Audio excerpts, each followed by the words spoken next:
اللهم أرسله بالحق بشيرا ونذيرا وداعيا إلى الله بإذنه وسراجا منيرا صلى الله على محمد صلى الله صلى الله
মসজিদের প্রথম গেটে আসি না সুবহানাল্লাহ আল্লাহ রাসূল বলেন মসজিদের প্রথম গেটে এসে দাঁড়িয়ে থাকে একটি খাতা নিয়ে আর প্রথম যে ব্যক্তি মুসল্লি হয় তাকে এক নাম্বার আল্লাহ তাআলা আর ঘরের ছাত্র হিসাবে আল্লাহ তাআলা এন্ট্রি করে দেয় সুবহানাল্লাহ তারপরে যে ব্যক্তি আসে সে 2 নাম্বার 3 নাম্বার এইভাবে ওই ফেরেশতারা মুসল্লিদের নামগুলি লিখতে থাকে অমুকের সন্তান অমুকের বেটা অমুক জায়গা এইগুলা ঠিকানা সহকারে লিখে যখন খুতবা শুরু হয়ে যায় খুতবা শুরুর সাথে সাথে ফেরেশতারা লেখা বন্ধ করে দেয় সুবহানাল্লাহ তারপরে যারা আগে আসবে যারা খুতবার আগে আসবে সবাই ফেরেশতাদের খাতা মধ্যে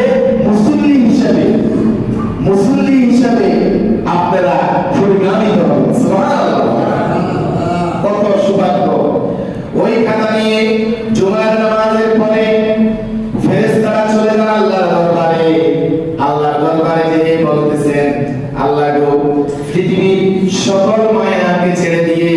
সকল আনন্দ দুনিয়া ছেড়ে দিয়ে কাজকর্মকে ছেড়ে দিয়ে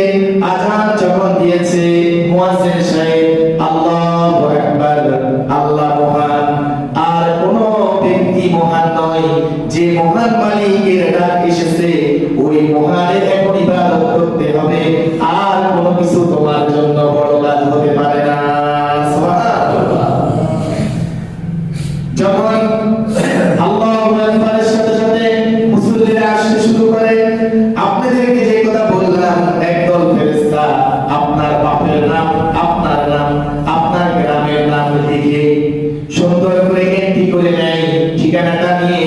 আল্লাহ তাআলার কাছে দেন আল্লাহ গো আপনার এই মুসল্লিগুলা এই গোলামগুলা আযানের সাথে সাথে আর তাদেরকে কেউ দূর রাখতে পারে নাই তারা মসজিদে চলে আসছে খুতবার আগে এই পর্যন্ত মুসল্লিদের নাম আমরা লিস্ট করে দিলাম আল্লাহ